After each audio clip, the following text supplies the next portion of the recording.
حبیب خدا میگوید شما اگر خواهیم به مهربانی های پروردگارتان شناس شوید گوش اندازید. ببینید برادر عزیز و گرامی، الله چی مهربان است برای ما. من جاء بالحسنه فله عشر امثالها او ازید و من جاء بسیئه فجزاء سیئه سیئه مثلها او اخفر. خداوند چی میگفته است؟ میگفته است بندگان من، اگر شما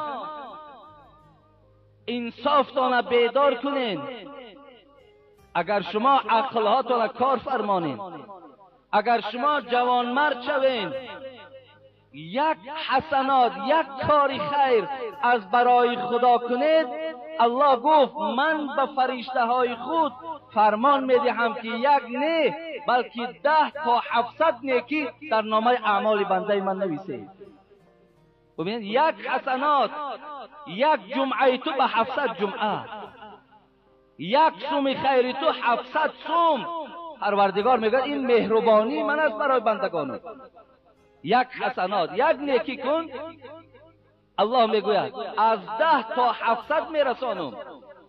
و من جاء بسیئه، لیکن اگر بنده من تو مبادای لغزش کردی، مبادای گناه کردی، مبادای که خطا کردی، فجزاء سیئه سیئه.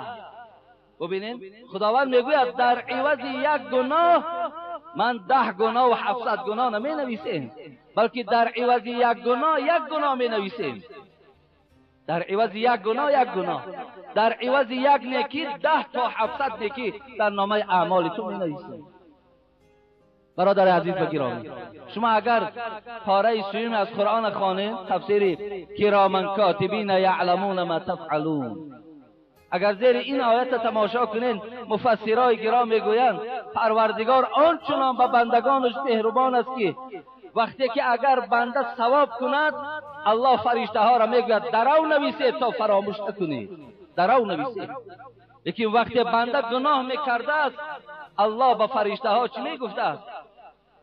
قلم هاتون بردارین، در نامه اعمال بنده من گناه را ننویسین تا 24 ساعت نگذرد. 24 ساعت میگذرد، شاید که بنده من پشیمان شود، شاید که روی به سوی من کند، شاید از همه گناه کردگی خودش هزارها پشیمان شود و شما او را در حالت پشیمانی دیگر کتابت نکنید. 24 ساعت برای گناه مهلت است که توبه کو به سوی خدا. این مهربانی پروردگار است. و من تقرب منی شبرا تقربت منه ذراعا.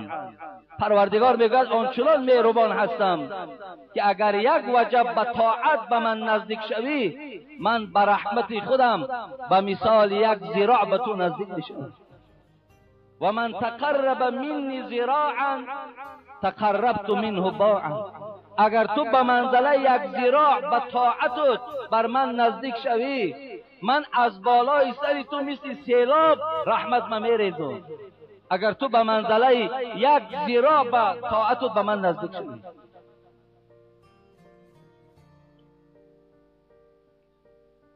خداوند در دوام این حدیث میفرماید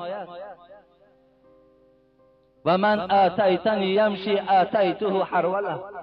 اگر بنده من تو به سوی طاعت من، عبادت من اگر تنبلانه خیزی، آهسته آهسته آیی، من که پروردگار تو هستم، من به رحمت خودم دوان دوان به سوی تو می آیم.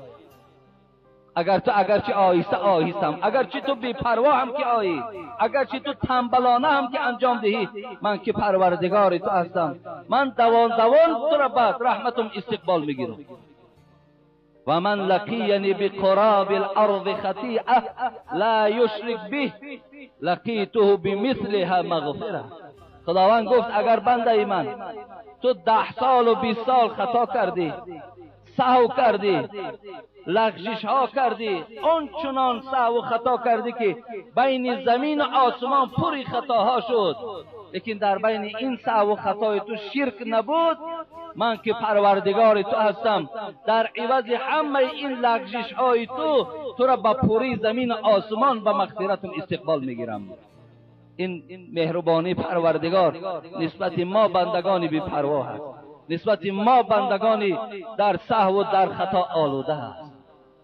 روز قیامت مهربانی های پروردگار خیلی بیشمار است.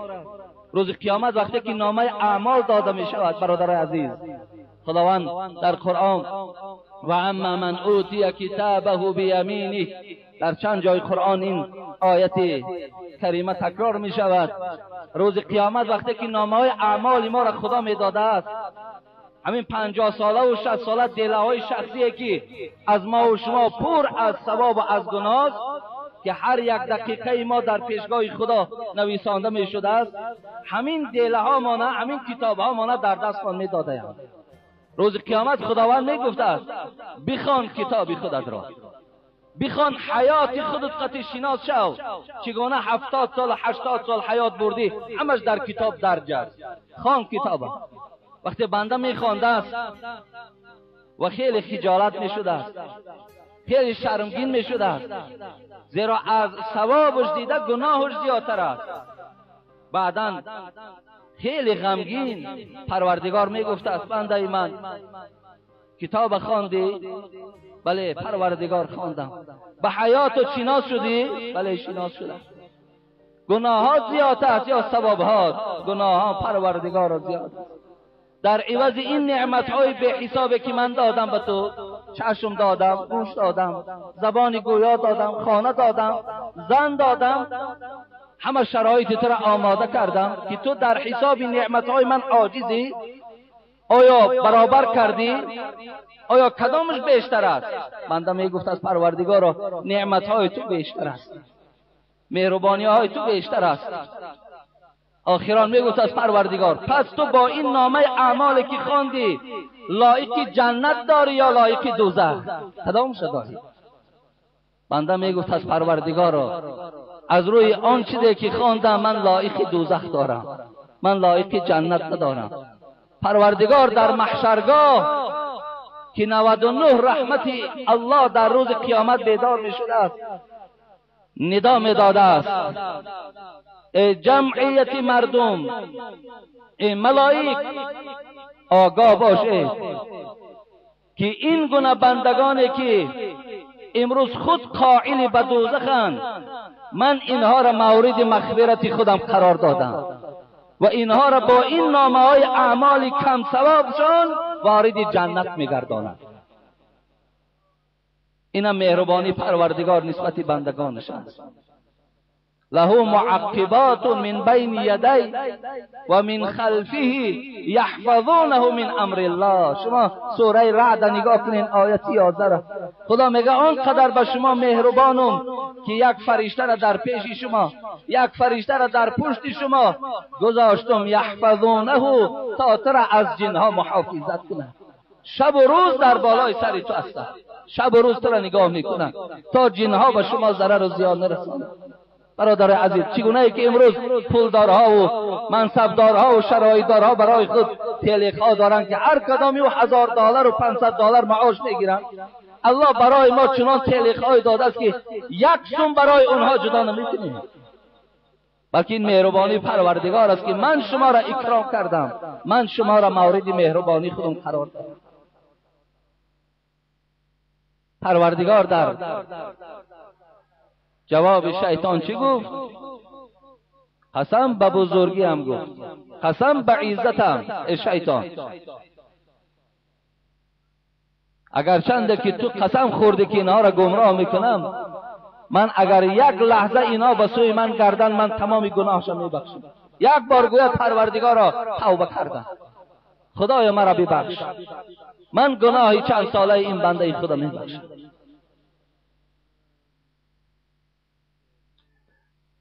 پروردگارا